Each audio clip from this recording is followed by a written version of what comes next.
the union government and the state government and gathered there, hoping that you will protect them.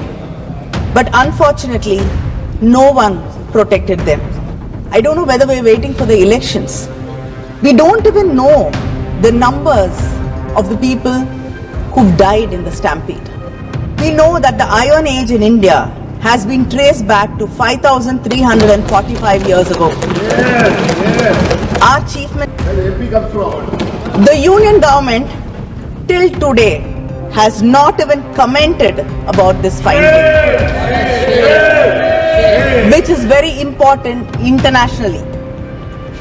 When you exclude this truth, you just not only exclude us, but you are excluding yourselves from the great legacy of Dravidian civilization.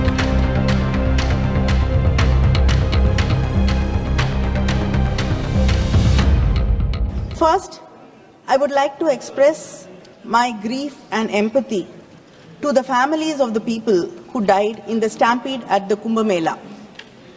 These people trusted the union government and the state government and gathered there, hoping that you will protect them. But unfortunately, no one protected them. When religion and politics merge, it is the innocent people who suffer, and this is an example of that. And sadly, I don't know whether we're waiting for the elections. We don't even know the numbers of the people who've died in the stampede. Isn't this not inhuman? And you don't even want to allow a discussion in Parliament. Sir, the President of India ended her speech saying our Bharat is a country of 140 crore people and we have diverse states, diverse regions and diverse languages. I'm happy that the President of India still believes in the diverseness of this great nation. India is a country with almost 8 major religions, more than 100 ethnic groups, 700 tribes and 121 languages. As a nation, we have always celebrated this diversity and our unity is deeply rooted in this diversity. But the government today has chosen the politics of forced cultural assimilation and cultural elimination. The President started her speech mentioning the 75th anniversary of adoption of our Constitution. She expressed great pride in the achievements during Amrit Kal. And also, in her speech in this very house, she mentioned that we recently celebrated our 75th anniversary of Indian Republic. But none of us in this house can forget that just 2 years ago, in this very same house, in the first session, a Muslim member of Parliament faced derogatory communal remarks by a colleague from the ruling party on the very first session. It was a dark day, a day of dark, abysmal despair to our nation. They have divided society into us and them. And I must remind this august house that it will take ages to repair this divide. Just look around. We will find a decreasing number of Muslim members in Parliament, a decreasing number of officials, bureaucrats from the SC, ST, OBC and minority communities. The President glorified India's civilizational nationalism, a phrase increasingly used to justify a monolithic culture. India is a living, breathing entity that has been enriched by centuries of interactions from across the world, creating a vibrant cultural tapestry. When you talk about Indian history, you started 3,500 years ago with the Vedic age. But today, we know that the Iron Age in India has been traced back to 5,345 years ago.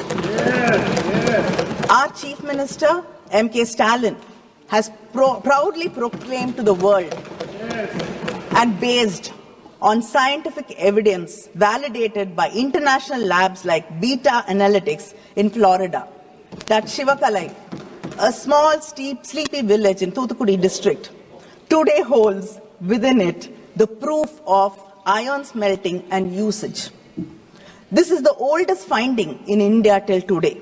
Where the MP comes from? The union government till today has not even commented about this finding, which is very important internationally.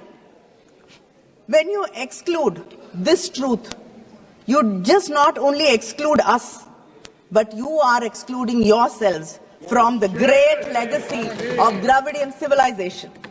Protect every citizen, honor every culture, and stop selective imposition of one ideology over the rest.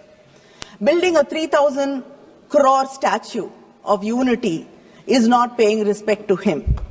Please understand his words and implement it. That is true tribute to any leader.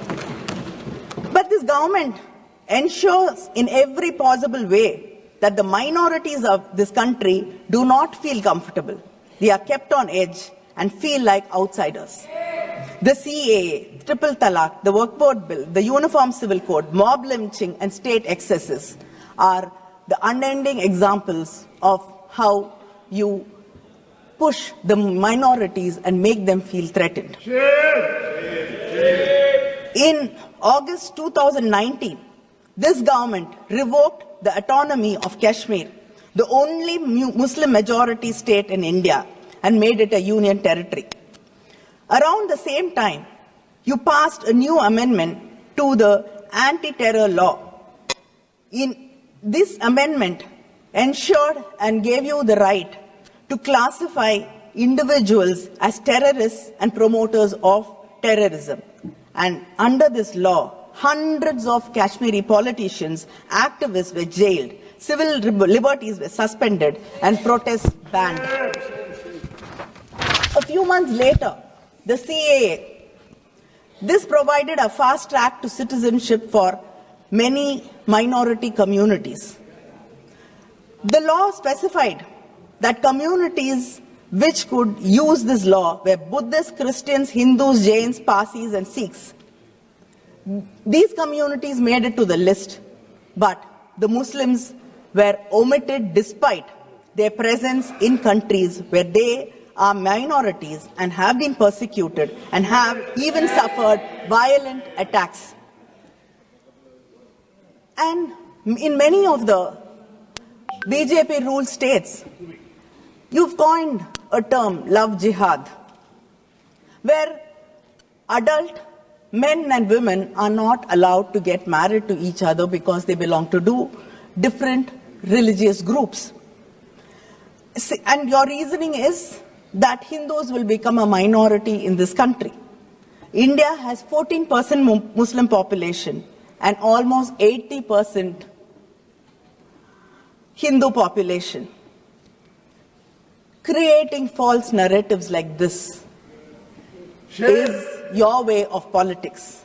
But at least let people, individuals,